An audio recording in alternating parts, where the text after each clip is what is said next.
My Immortal, a well-beloved fanfiction in the community, known for its terrible grammar, an illogical plot, and a complete bastardization of the original canon for Harry Potter. But one of the most known aspects of the story is not just in the narrative itself, but something that is going on beyond the narrative: the author's notes.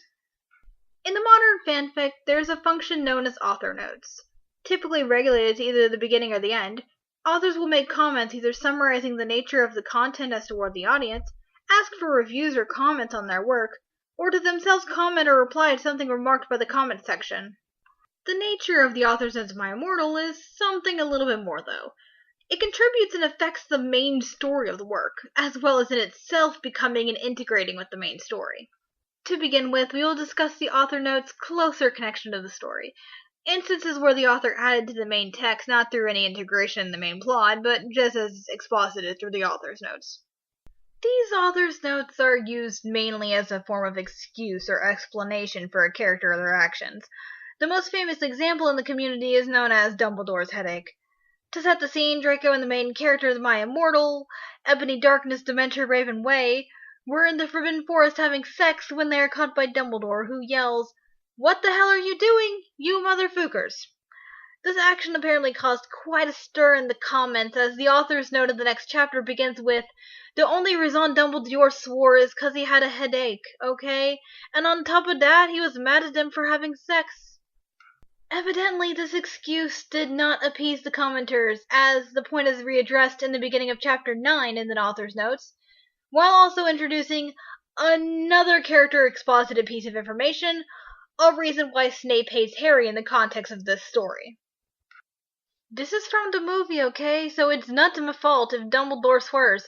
But Swedes, I said he had a headache. And the reason Snap doesn't like Harry now is 'cause he's a Christian and Vampire is a Satanist."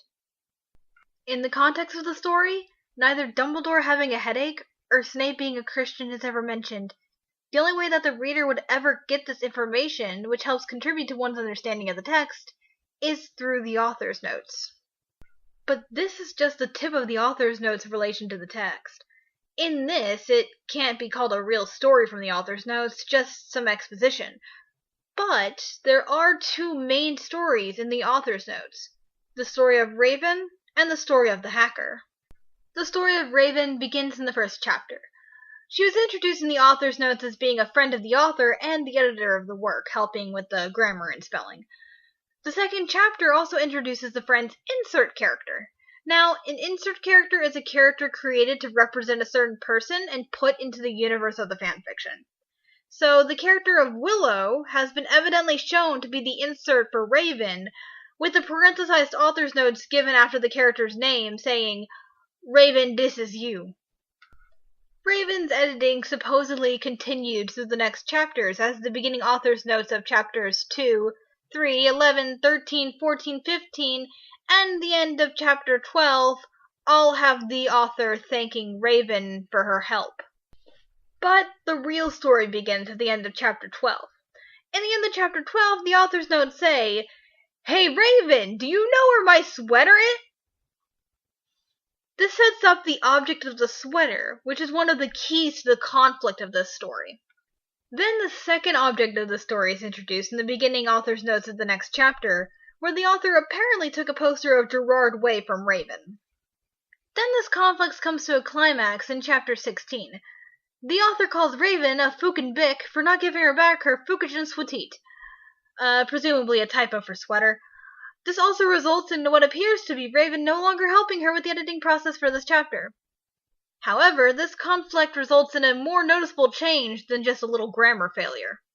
Bloody Mary introduces the fact that the insert character for Raven in this story, Willow, has been exposed as a prep, a derogatory term in the context of this universe applied to anyone who's not a goth, and she apparently failed all her classes and skipped math, expelled as a result. This is evidently a retaliation for the sweater, as the author's notes following the line continue to cuss out Raven. Also, as told in the next line, Bloody Mary also killed the character of Willow, and the character of Lupin did it with her corpse. So, yeah, obviously a lot of anger here. Despite this angry tirade, it would seem the author wanted to reconcile with Raven, as by the next chapter, she took back her comment on the insert character of Willow being a prep and promised to return Raven her poster. However, this desired reconciliation caused another large effect to the story, in that Willow has returned. There is no explanation in regards to her expulsion or her death, and in fact the story continues as if none of the previous events involving Willow happened at all. The story of Raven resolves on chapter 18, where apparently Raven has returned to helping the author and has returned the sweater. The other main story of the author's notes is the story of the hacker.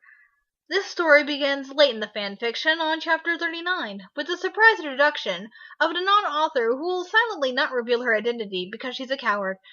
This new author introduces with the disclaimer that she's in fact not the real author of My Immortal. The non-writer has said that she hacked the original writer's password for fun in under 8 minutes. This author then proceeds to write a chapter for the work on her own. Throughout this new edition, the main character of Ebony is constantly referred to as Mary Sue, who are self-insert characters thought of as Beth Bonnstetter puts it, glorified versions of writers in the story world of an existing and usually beloved media text. It was basically the story of Ebony's dramatic death as she fulfills her duty as the noble Gothic Mary Sue. The moment that Ebony disappears into a flash of light, the silly goth clothes dropped from everyone's bodies, and in their place, clothes the characters would normally wear in canon appeared on their bodies.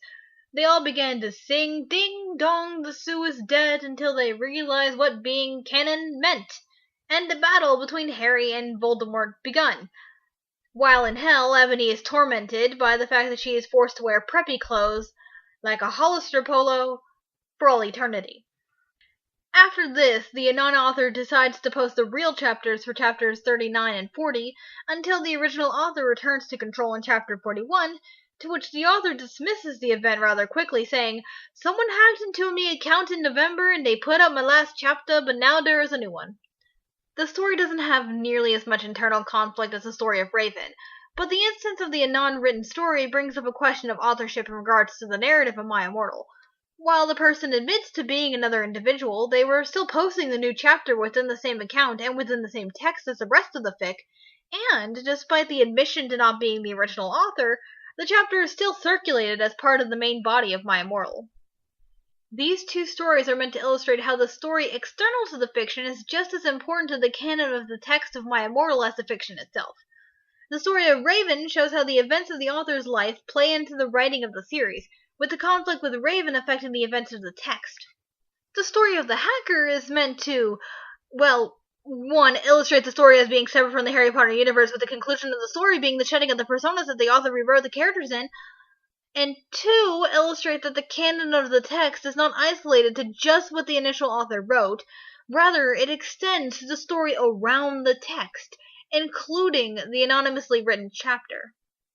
With this in mind, the work goes from being just an expansion or reimagining of the Harry Potter universe and becomes about the author as the conflicts of the real world interfere with the writing of this text. It goes from being about the Harry Potter universe to being about the author's creation of this fiction. All quotations and indications thereof and the bibliography are in the transcript below.